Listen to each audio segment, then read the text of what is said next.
আসসালামু আলাইকুম বন্ধুরা, আমার চ্যানেল তামান্নাস কিচেনে আপনাদের সবাইকে জানাই স্বাগত। আজ আমি আপনাদের জন্য চিকেন রাইস রেসিপি নিয়ে চলে এসেছি। এই রেসিপিটা বানাতে খুবই সহজ আর বেশি উপকরণও লাগে না, তাই রেসিপিটা পুরো দেখতে থাকুন। প্রথমে আমি এখানে 6টা চিকেন লেগ পিস নিয়ে নিয়েছি, আর এই লেগ পিসগুলোর মধ্যে আমি দুদিকে লম্বা লম্বা করে কাট লাগিয়ে নেব। আপনারা এখানে লেগ পিসের পরিবর্তে চিকেনের যে কোনো পিস নিতে পারেন, আর আমি এখানে স্কিন ছাড়া চিকেনের পিসগুলো নিয়েছি। আপনারা চাইলে স্কিন শুদ্ধও নিতে পারেন।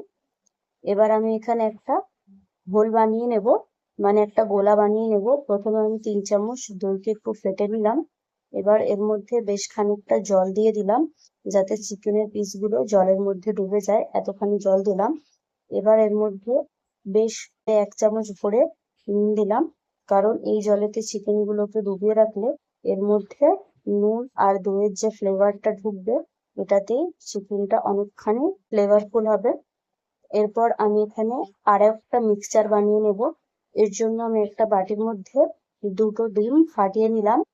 এবার এই ডিমের মধ্যে সামান্য একটু লবণ এবং গোলমরিচের গুঁড়ো দিয়ে আর 2 চামচ ময়দা দিয়ে ডিমের ব্যাটারটাকে আমি ভালোভাবে স্প্যাচুলার সাহায্যে গুলে নেব। এভাবে যখন পুরো লাম্পস গুলো একদম গুলে যাবে, তখন আমি এটাকে সাইডে সরিয়ে রেখে দেবো। এরপর আরো একটা মিক্সচার বানাবো। এবার আমি একটা পাত্রের মধ্যে 2 বাটি ময়দা এবং হাফ বাটি কর্নফ্লাওয়ার নিলাম। এর মধ্যে দিয়ে দিলাম 1.5 চামচ আদা রসুন বাটা, গোলমরিচের গুঁড়ো, এবার সামান্য একটু লবণ, আর দিয়ে দেবো কাশ্মীরি লঙ্কার গুঁড়ো।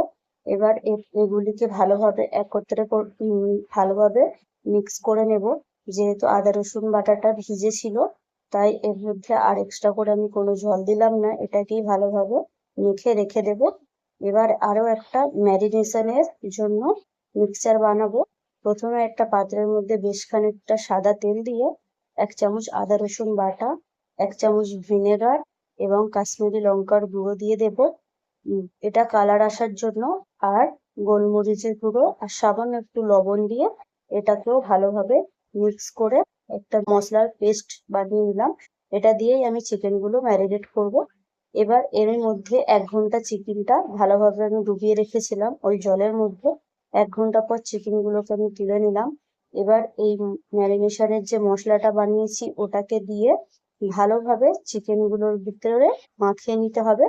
আর ঠিক মাখার সময়, মশলাটাকে মাখার সময় যে চিকেনের কাটগুলো দিয়েছিলাম, সেই কাটগুলোর ভিতরে আঙুলের সাহায্যে ভালোভাবে চিকেনের মশলাগুলোকে ঢুকিয়ে দিতে হবে। আর ভালোভাবে মাখিয়ে এটাকে প্রায় 15 মিনিট ফ্রিজে রেখে দিয়েছিলাম।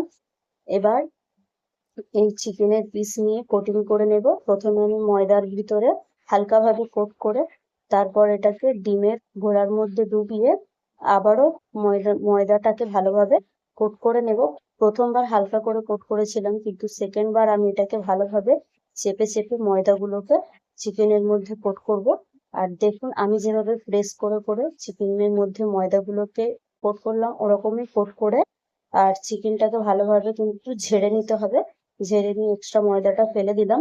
এভাবে আমি সবগুলো চিকেন কোট করে নেওয়ার পর এবারে আমি এটাকে সাইডে কিছুক্ষণ রেখে দিয়ে তারপর তেলটা গরম করতে দিলাম, যাতে চিকেনটা কিছুক্ষণ রেস্টে থাকে।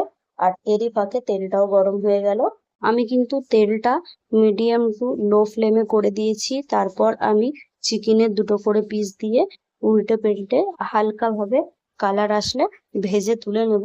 কারণ পুরোপুরি একবারে যদি চিকেনটা আমি ভাজতে যাই, তাহলে ভিতর থেকে কাঁচা রয়ে যাবে এবং উপর থেকে কালার এসে যাবে, এবং চিকেনটা ভেতর থেকে জুসিও হবে না। তাই আমি প্রথমে হালকা করে মিডিয়াম টু লো ফ্লেমে এটাকে ভেজে তুলে নেব। এবং একইভাবে সবগুলো চিকেন পিসগুলোকেও ভেজে নিলাম। এরপর আমি গ্যাসের ফ্লেমটাকে হাই করে দেব। আর হাই করার পরে আমি আবারও চিকেনগুলোকে দুটো করে পিস দিয়ে আবারও আমি ভালোভাবে উল্টে পাল্টে ভেজে নেব। এবার কিন্তু ফ্লেমটা একদম হাইয়ে রেখেছি এবং বেশিক্ষণ যাবে না কালারটা আসতে। এরপর যখন চিকেনগুলো ভাজতে ভাজতে খুব ভালো একটা দারুণ কালার এসে যাবে, তখন আমি এগুলোকে তুলে নেব। এভাবে আমি সবগুলোকে ভেজে নিলাম। তাহলে বন্ধুরা বলুন, আপনাদের এই রেসিপিটা কেমন লাগলো? আর যদি ভালো লেগে থাকে অবশ্যই আমার চ্যানেলটিকে সাবস্ক্রাইব করে বেল আইকন প্রেস করে দিন এরকমই ভিডিও আমার চ্যানেলে পাওয়ার জন্য। আর প্লিজ লাইক করে দিন একটা, আর শেয়ার করে আপনাদের বন্ধু বান্ধব এবং ফ্যামিলির সঙ্গে আমার চ্যানেলটিকে ছড়িয়ে দিন। আর অবশ্যই আপনারা যারা শুরু থেকে শেষ পর্যন্ত ভিডিওটা দেখলেন তাদের সবাইকে অসংখ্য অসংখ্য ধন্যবাদ।